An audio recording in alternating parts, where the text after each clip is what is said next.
কি এমন দরকারি কাজে গেছস যে তোর খারার মতো সময় নাই? তুই জানিস না নাগেশ্বরী বিশাল বড় জিলেবির মেলা হইতাছে। দেশ বিদেশের মানুষ ছুটে আইতাছে। লাল জিলেবি আছে, সাদা জিলেবি আছে। কি কইছিলে? তুই আগে কবি না আমাক? চল আমার সাথে। চল। কি ব্যাপার রে, এভাবে দৌড় পেরে কই যাস? এই তুমি জানো না নাগেশ্বরী মেলা হইতাছে, তার জিলেবির মেলা। কি কইছিলে? জিলেবির মেলা মানে? এবার মেলার নাম তো কোনোদিন শুনি নাই।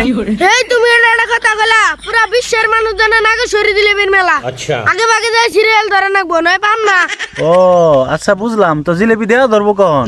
স্বাধীনতার পরে। দেখছে বলো, স্বাধীনতা দিবস উপলক্ষে জিলেবির মেলা বইছে। এই স্বাধীনতার পরে জিলেবি দিব? ইয়া তোমার বিশ্বাস হয় না? সাংবাদিক তো উড়ে গেল। স্বাধীনতার পরে 200 টাকা করে জিলেবি। কি কর দেখুন সাংবাদিক, যে যেখান থেকে থাকেন না কেন, স্বাধীনতা শেষ হলে এখান থেকে জিলেবি নেবেন 200 টাকা কেজি।